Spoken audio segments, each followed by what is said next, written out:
Chief justice Ranjan ഗൊഗോയ്ക്കെതിരായ ലൈംഗിക ആരോപണം അന്വേഷിക്കാൻ സുപ്രീം കോടതി സമിതി. മുതിർന്ന രണ്ടാമത്തെ ജഡ്ജി എസ്.എ. ഗോബ്ഡെയുടെ നേതൃത്വത്തിലാണ് സമിതി. അതേസമയം ചീഫ് ജസ്റ്റിസിനെ ലൈംഗിക ആരോപണം ഉന്നയിക്കാൻ 1.5 കോടി വാഗ്ദാനം ലഭിച്ചു എന്നാരോപിച്ച അഭിഭാഷകൻ ഇന്ന് കോടതിയിൽ ഹാജരാകും.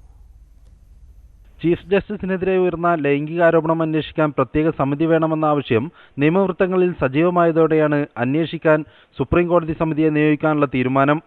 സുപ്രീം കോടതിയിലെ മുതിർന്ന രണ്ടാമത്തെ ജഡ്ജിയായ എസ്.എ. ബോബ്ഡെയുടെ നേതൃത്വത്തിലാണ് സമിതി.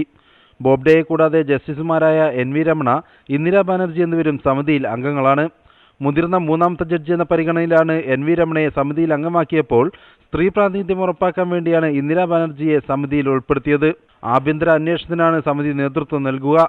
പരാതിക്കാരിയുടെ മൊഴിയെടുക്കുന്നതുൾപ്പെടെയുള്ള കാര്യത്തിൽ സമിതി തീരുമാനമെടുക്കും. അതേസമയം ചീഫ് ജസ്റ്റിസിനെ ലൈംഗികാരോപണത്തിൽ കുടുക്കാൻ 1.5 കോടി രൂപ വാഗ്ദാനം ലഭിച്ചെന്ന് സത്യവാങ്മൂലം നൽകിയ അഭിഭാഷകൻ ഉത്സവ് സിംഗ് ഇന്ന് കോടതിയിൽ ഹാജരാകും. ഉത്സവ് സിംഗ് ഹാജരാകാത്തതിനെ തുടർന്ന് കേസ് പരിഗണിക്കുന്നത് കഴിഞ്ഞ ദിവസം മാറ്റിയിരുന്നു.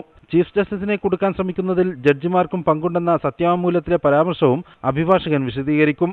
ന്യൂസ് 18 ഡൽഹി.